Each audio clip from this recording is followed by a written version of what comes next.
So, Dominic Young is leaving the Knights. Obviously, it's probably as everyone is aware, the Sydney Roosters have basically gotten a verbal agreement that the Newcastle Knights winger Dominic Young will be going to them at the beginning of the 2024 NRL season. But now there has been recent developments over the last couple of days which could see that happen as early as maybe next week. Obviously, from the date of this video, we are now just exactly 1 week away from the start of the NRL season. And there's been a lot of discussion about what's going to happen with Dominic Young as of recently. I know the Newcastle Knights Director of Football saying that we're not interested in doing trades, basically saying that like we have plans for our attack this year that's going to be surrounded around him. Doesn't matter if the Roosters want him now. And then a couple of hours later, they've released that they've been doing negotiations. So as far as I'm aware, from what it's saying, Dominic Young does want to play out the rest of his contract with the Newcastle Knights staying in 2023, but the Knights both clubs can really see somewhat of a beneficial trade for happening with it now.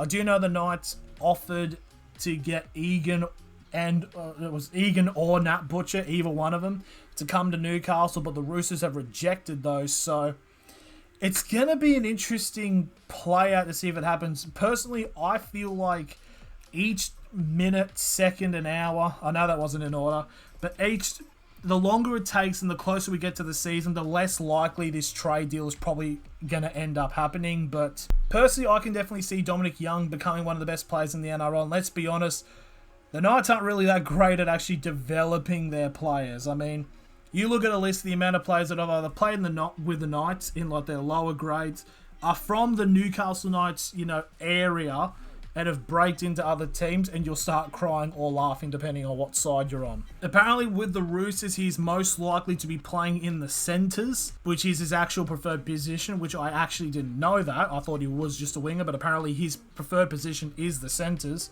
So it's going to be, if they get that, then the Roosters have to be considered contenders. If they get him now, then they have to be for this season. Like, they just have to be. But in terms of players who the Knights could trade for, I did see a few people in comments of social medias. I know one, the Knighted on TikTok said he thinks we should try to be going for Satili Tupanua, which I think would actually be a great signing for the Knights in their forward pack. I know some other names were thrown around. Joey Manu was actually brought up, but I don't think the Roosters would let him go. If they wouldn't let go of Nat or Egan Butcher, they are not getting rid of Joey Manu. Another one said Victor Radley, which I like. I like the mongrel in him, but it's too much mongrel. Let's just say he lacks discipline like I lack abs. So yeah, this has been a bit of a short video, but it's basically just discussing what has developed. For all we know, this video could become very out of date depending on what happens over the next coming days. What do you guys think of this? Should the Knights just not waste any time and trade him away? And if so, who do you think the Knights should be trading for? Obviously, there's some definitely knots like Tedesco and Brandon Smith, but who should the Knights be actually gunning for? So thank you all for watching, and I'll see you later.